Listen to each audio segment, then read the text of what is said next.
დღის სხვა მთავარი თემები ჩიხში შესული მოლაპარაკებებისა და ღაზაში არსებული ჰუმანიტარული კრიზისის ფონზე საფრანგეთის პრეზიდენტის მიერ დაანონსებული გეგმა მსოფლიო მედიის მთავარი თემა ხდება. ემანუელ მაკრონი პალესტინის სახელმწიფოს აღიარებას აპირებს. გადაწყვეტილების მიზნად ანკლავში საომარი მოქმედებების შეწყვეტა და მშვიდობის დამყარება სახელდება, რისთვისაც მაკრონი რამდენიმე პირობას აყენებს. საფრანგეთის პირველი პირის განცხადება საკმაოდ მძაფრი რეაქციები მოჰყვა ამერიკის შეერთებული შტატებიდან და ისრაელიდან.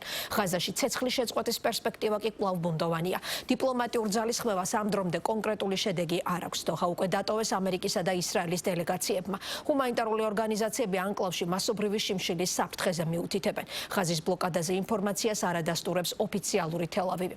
თუ მაკრონის გეგმა რეალობად იქცევა, საფრანგეთი სექტემბრიდან იმ 140 ქვეყნის ჩამონათვალში შევა, რომლებიც პალესტინის სახელმწიფოებრიობას აღიარებენ.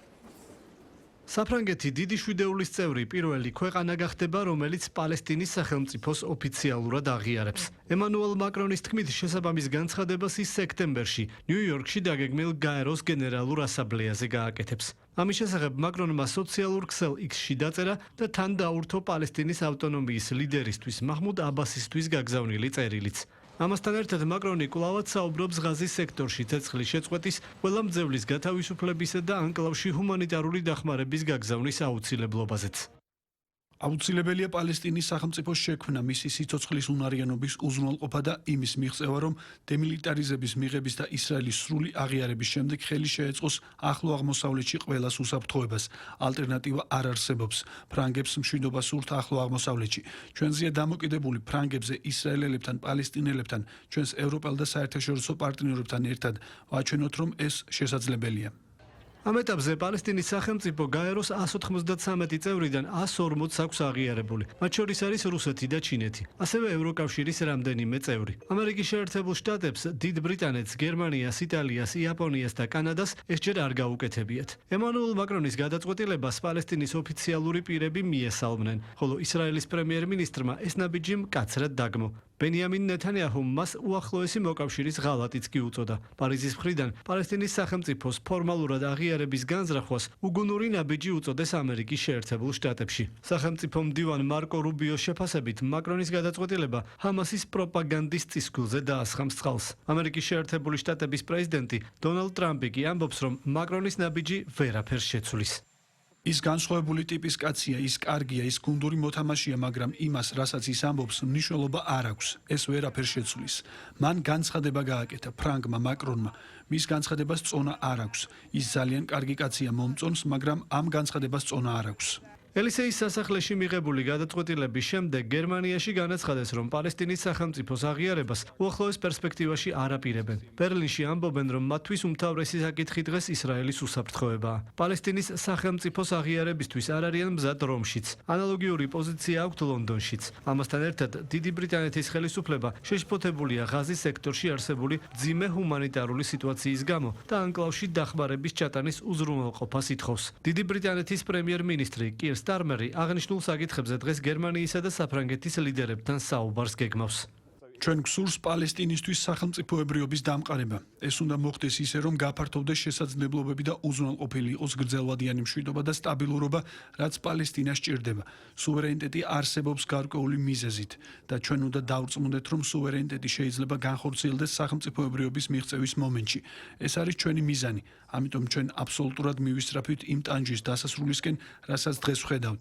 ჩვენ უნდა ვიმოქმედოთ ჩვენი ყოველი სიტყვით, საერთაშორისო მხარდაჭერით, რათა საკვები და დახმარება მივაწოდოთ მშიერ ხალხს.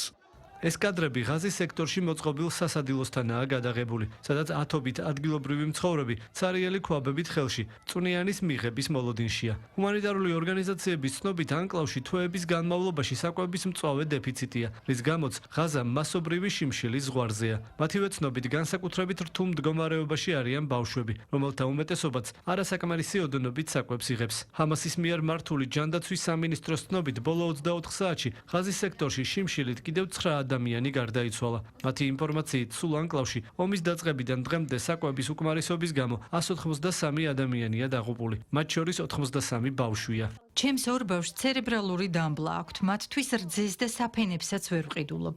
ფასები ძალიან გაზრდილია. ამის გამო ბავშვები არასაკმარისად იკვებებიან. ასევე ძუძუთი კვებაზე მყავს 10 თვის კიდევ ერთი შვილი და ისიც ვერ იღებს საკმარის საკვებს. ბავშვები ძალიან გახდნენ, ძვლები უჩანთ.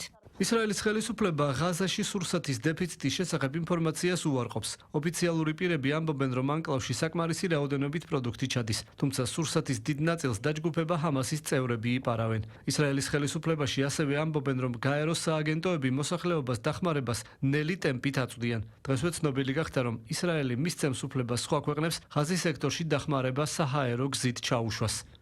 მინდა ხაზგასმით ვთქვა, რომ ისრაელის სახელმწიფო არ ზღუდავს ჰუმანიტარული დახმარების სატვირთოების გადაადგილებას, რომლებიც ღაზაში ჩადიან. მთავარი პრობლემა არის დახმარების მიღება და დარიგება. ჩვენ მოუწოდებთ ჩვენს მეგობრებს და კოლეგებს საერთაშორისო თანამეგობრობიდან, რომ შეაგროვონ და დაურიგონ დახმარება ღაზას ხალხს. ღაზის სექტორში არსებული მძიმე მდგომარეობის მიუხედავად, შუამავლების მონაწილეობით მიმდინარე ცეცხლის შეწყვეტის შესახებ მოლაპარაკებებს ჯერ კონკრეტული შედეგი არ მოჰყოლია. ამერიკის შეერთებული შტატების პრეზიდენტის სპეციალურმა წარმომადგენელმა სტივ ვიტკოფმა განაცხადა, რომ ჰამას არ სურს შეთანხმების მიღწევა და ამის გამო ამერიკული დელეგაცია კონსულტაციებისათვის ვაშინგტონში გაემგზავრება. დოჰა დატოვა ისრაელის მხარემაც. ისრაელის პრემიერ-მინისტრი ბენიამინ ნეთანიაჰუ ამბობს, რომ ღაზის სექტორში დარჩენილი მძევლების გამოსაყვანად ალტერნატიული გზები განიხილება.